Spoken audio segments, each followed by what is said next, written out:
পরীক্ষা চলছে, কি করব ভালো রেজাল্ট করার জন্য? অনেকেরই এমন প্রশ্ন।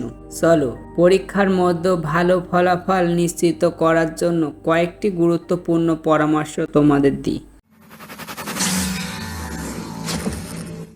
নাম্বার 1, পরীক্ষার আগে প্রস্তুতি। শেষ মুহূর্তে রিভিশন পড়ার টপিকগুলো দ্রুত রিভিশন করো, তবে নতুন কিছু শেখার চেষ্টা করবে না।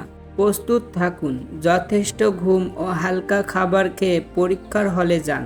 নাম্বার 2, পরীক্ষার হলে করণীয়। প্রথমে প্রশ্নপত্র ভালো করে পড়ুন। সময় নিয়ে পুরো প্রশ্নপত্রটি পড়ুন এবং সহজ প্রশ্নগুলো আগে সমাধান করুন। সময় ভাগ করে নিন।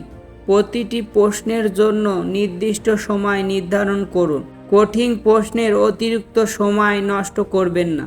সঠিক উত্তর দিন।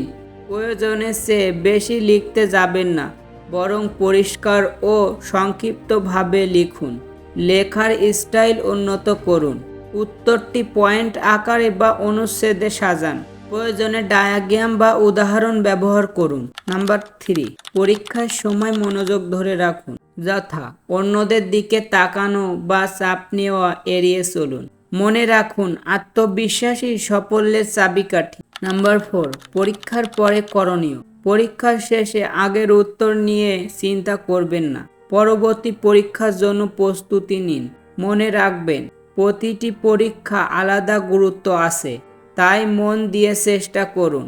চাপ কমানোর জন্য স্বল্প সময়ের জন্য হলেও রিয়েলাইজ করুন। সঠিক প্রস্তুতি ও মনোযোগ ধরে রাখতে পারলে ভালো রেজাল্ট হবে। আপডেট মোটিভেশন বাংলা এই চ্যানেলে আপনি যদি নতুন হয়ে থাকেন, সাবস্ক্রাইব করে বেল আইকনটি বাজিয়ে দিন সবার আগে এই রিলেটেড মোটিভেশন ভিডিও পাওয়ার জন্য।